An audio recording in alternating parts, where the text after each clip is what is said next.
അസ്സലാമു അലൈക്കും വറഹ്മത്തുള്ളാഹ്. നമ്മുടെ മാതാപിതാക്കൾ നാം ഈ ലോകത്ത് വരാൻ നിമിത്തമായ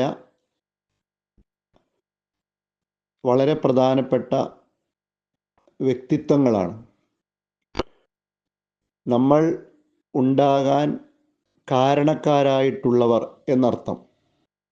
അതുകൊണ്ട് തന്നെ ഈ ലോകത്ത് നമുക്ക് ഏറ്റവും അധികം കടപ്പാടുള്ളത് ആരോടാണെന്ന് ചോദിച്ചാൽ മാതാപിതാക്കളോട് തന്നെ എന്നാണ് അതിൻ്റെ മറുപടി. നബി തിരുമേനി സല്ലല്ലാഹു അലൈഹി വസല്ലമയുടെ അടുക്കൽ ഒരു സ്വഹാബി വന്ന് ചോദിച്ചല്ലോ, ഈ ലോകത്ത് ഞാൻ ബന്ധപ്പെടുന്ന മനുഷ്യരുടെ കൂട്ടത്തിൽ ഏറ്റവും നല്ല സഹവാസം, ഏറ്റവും വലിയ കമ്മിറ്റ്മെൻറ്റ് ഞാൻ ആരോടാണ് കാണിക്കേണ്ടത് എന്ന് ചോദിച്ചപ്പോൾ നിൻ്റെ മാതാവിനോട്. പിന്നെ ആരോട്? നിൻ്റെ മാതാവിനോട്. പിന്നെ ആരോട്? നിൻ്റെ മാതാവിനോട്.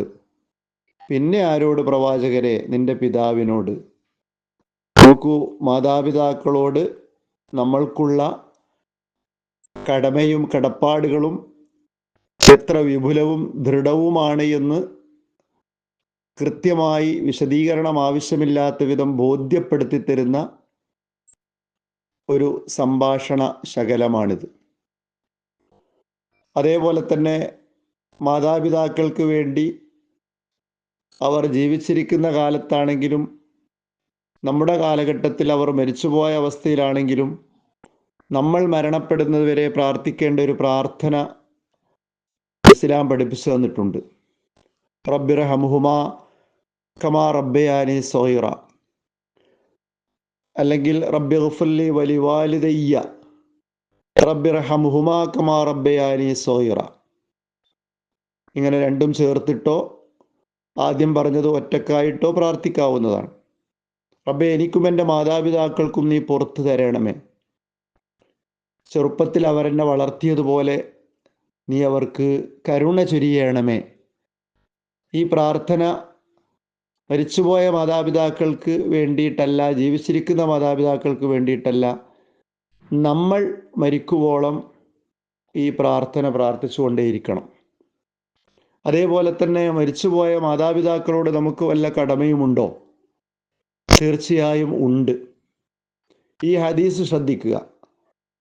അൻ മാലിക് ബിൻ റബീഅ അസ്സാഇദി റളിയല്ലാഹു അൻഹു ഖാല ബൈനമാ നഹ്നു ജുലൂസുൻ ഇൻദ റസൂലില്ലാഹി സ്വല്ലല്ലാഹു അലൈഹി വസല്ലം. മാലിക് ബിൻ റബീഅ എന്ന് പറയുന്ന സഹാബിയാണ് നിവേദനം ചെയ്യുന്നത്. അദ്ദേഹം പറയുകയാണ്, ഞങ്ങൾ പ്രവാചക സവിധത്തിൽ ഇങ്ങനെ ഇരിക്കുമ്പോൾ ഇത് ജാഅഹു റജുലുൻ മിൻ ബനീ സലമ, ബനൂ സലമ ഗോത്രത്തിൽപ്പെട്ട ഒരാൾ അദ്ദേഹത്തിൻ്റെ അടുക്കൽ വന്നു, അവിടെ വന്നു. ഫഖാല, എന്നിട്ട് പറഞ്ഞു, യാ റസൂലല്ലാഹ്, അല്ലാഹുവിൻ്റെ പ്രവാചകരെ, ഹൽ ബഖിയ മിൻ ബിർരി അബവയ്യ ഷൈഉൻ അബറുഹുമാ ബിഹി ബഅദ മൗതിഹിമ. എനിക്ക് വല്ല പുണ്യവും അവശേഷിക്കുന്നുണ്ടോ എൻ്റെ മാതാപിതാക്കളോട് അവരുടെ മരണശേഷവും ഞാൻ നിർവഹിക്കേണ്ടതായ എന്തെങ്കിലും പുണ്യകർമ്മം? ഫഖാല, അപ്പം നബി പറഞ്ഞു, നഅം, അതെ, ഉണ്ടല്ലോ. എന്നിട്ട് നബി 5 കാര്യങ്ങൾ എണ്ണിപ്പറഞ്ഞു. അസ്സലാത്തു അലൈഹിമ, അവർ രണ്ടുപേർക്കും വേണ്ടി പ്രാർത്ഥിക്കലാണ്. വൽ ഇസ്തിഗ്ഫാറു ലഹുമ, അവർ രണ്ടുപേർക്കും വേണ്ടി പാപമോചനം നടത്തലാണ്. വ ഇൻഫാദു അഹദിഹിമ മിൻ ബഅദിഹിമ, അവരുടെ കാലശേഷവും അവരുടെ കരാർ നടപ്പാക്കുക എന്നതാണ്. വസിലത്തുർ റഹ്മിൽ ലത്തീ ലാ തുസലു ഇല്ലാ ബിഹിമ, അവർ മുഖേനയല്ലാതെ ചേർക്കപ്പെടാത്ത കുടുംബ ബന്ധങ്ങളെ ചേർക്കുക എന്നതാണ്.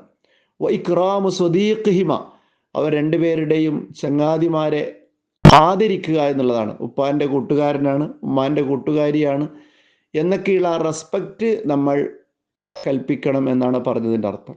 ഈ അവസാനം പറഞ്ഞതിന് ഈ കാലഘട്ടത്തിൽ വളരെയധികം പ്രസക്തിയുണ്ട്. സാമൂഹ്യ രംഗത്തൊക്കെ പ്രവർത്തിക്കുന്ന ആളുകൾ മരണപ്പെട്ടാൽ അവർക്ക് വിപുലമായ വ്യക്തിബന്ധങ്ങൾ ഉണ്ടാകും. അവർ മരണശേഷം മരണവിവരം അറിഞ്ഞ് വീട്ടിൽ അന്നും പിറ്റേന്നൊക്കെ ആളുകൾ വരുമ്പോൾ അവരുടെ മക്കൾക്ക് അവരെ തീരെ പരിചയമില്ലാതിരിക്കാം, പക്ഷേ അവരെ സ്വീകരിക്കുക, ഉപ്പാൻ്റെ സ്നേഹിതനാണ്, ഉപ്പാൻ്റെ കൂട്ടുകാരനാണ്, ഉപ്പാനെ ബഹുമാനിക്കുന്ന ആളാണ് എന്ന രൂപത്തിൽ ആ മക്കൾക്ക് അവരെ അറിയില്ലെങ്കിൽ പോലും അവരെ പരിഗണിക്കുകയും പരിചരിക്കുകയും അതേപോലെ തന്നെ അവരോട് സംസാരിക്കുകയും ഒക്കെ ചെയ്യണം എന്നാണ് ഇത് മനസ്സിലാക്കി തരുന്നത്.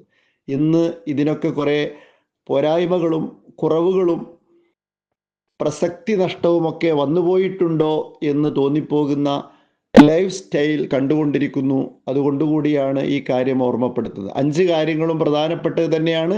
അതോടൊപ്പം തന്നെ മരിച്ചുപോയ മാതാപിതാക്കളുടെ സ്നേഹിതന്മാരെ തിരിച്ചറിയുകയും അവർക്ക് പരിഗണനയും ആദരവും നൽകുകയും ചെയ്യുക എന്നത് മരിച്ചുപോയ മാതാപിതാക്കളോട് മക്കൾക്ക് നിർവഹിക്കാനുള്ള പുണ്യകർമ്മവും കടമയുമാണ്. അള്ളാഹു അനുഗ്രഹിക്കട്ടെ. അസ്സലാമു അലൈക്കും വറഹ്മത്തുള്ളാഹി.